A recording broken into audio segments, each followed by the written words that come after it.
Assalamualaikum warahmatullahi wabarakatuh.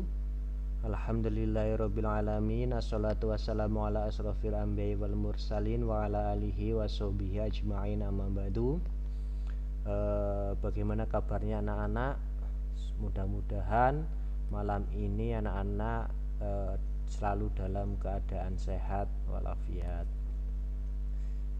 Beberapa waktu yang lalu kita telah membahas ataupun Bapak telah memberikan sebuah video penjelasan tentang apa itu ide pokok dan kalimat pengembang, serta Bapak meminta kepada anak-anak untuk membuat sebuah paragraf yang di dalamnya ada ide pokoknya ataupun kalimat pokok dan kalimat pengembang.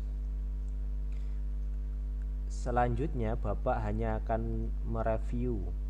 Nanti Bapak akan menjelaskan kembali tentang apa itu ide pokok dan kalimat pengembang. Ide pokok ataupun kalimat utama itu adalah sebuah gagasan yang menjadi dasar sebuah paragraf. Jadi ide pokok itu gagasan dalam sebuah paragraf, dan ide pokok itu disajikan dalam bentuk kalimat utama, ya, disajikan dalam bentuk kalimat utama. Kalimat utama itu pada umumnya berada di awal, di akhir, ataupun ada yang dua-duanya, di awal dan di akhir paragraf, ya. Jadi kalimat utama itu ada yang adanya hanya di awal, ada yang adanya hanya di akhir, ada yang ada di awal dan di akhir. Selanjutnya, kalimat pengembang ataupun penjelas merupakan kalimat yang menjelaskan ide pokok atau kalimat utama. Jadi setelah ada kalimat utama ataupun ide pokok, maka ada kalimat yang kedua, yaitu penjelas, kalimat penjelas yang fungsinya menjelaskan dari ide pokok ataupun kalimat utama. Di sini Bapak telah memberikan contohnya. Ini contoh yang kemarin anak-anak kerjakan di rumah, ya. Bapak jadi kemarin meminta anak-anak ataupun tadi pagi meminta anak untuk memberikan ataupun merangkai sebuah kalimat itu menjadi paragraf. Kalau soalnya kemarin urut 1, 2, 3, 4, dan 5. Ini adalah susunan kalimat yang benar sehingga menjadi sebuah paragraf. Jadi soal pertama itu sebenarnya itu adalah paragraf induktif. Kenapa? Karena kalimat utamanya ini berada di akhir. Kenapa kok bisa dikatakan ini kalimat utama, anak-anak? Karena di sini ada kalimat oleh karena itu. Oleh karena itu, oleh sebab itu, ternyata itu merupakan kalimat penyimpul. Jadi setelah dijelaskan rumah adalah tempat yang paling memiliki peran penting bagi kita, di rumah kita memiliki banyak waktu, ini adalah kalimat penjelas, paling jelas. Kemudian dari penjelasan itu disimpulkan. Nah, ini berarti gagasan utamanya di sini. Oleh karena itu, janganlah kita malas untuk selalu membersihkan rumah kita.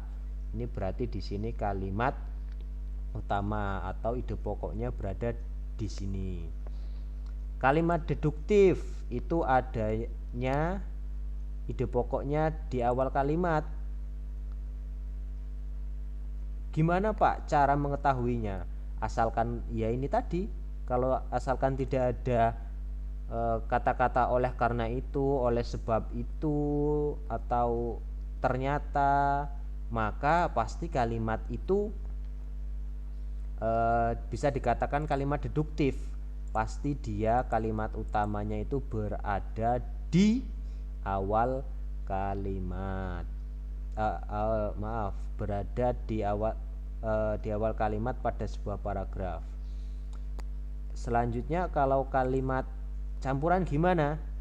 Jadi paragraf campuran gimana, jadi paragraf campuran itu kalau kalimat utamanya berada di awal dan di akhir. Berada di awal dan di akhir. Bagaimana bisa tahunya, Pak? Kalau kalimat pertama ataupun yang pertama dan kalimat terakhir ini memiliki hubungan yang sama ataupun maksud yang sama. Ya, Bapak jelaskan ya. Di sini ada kalimat apabila kita jarang mengkonsumsi sayuran hijau bisa berakibat tidak baik bagi kesehatan. Ini kalimat pertama. Yang kedua, yang terakhir ternyata jarang mengkonsumsi sayuran hijau bisa berbahaya bagi tubuh kita.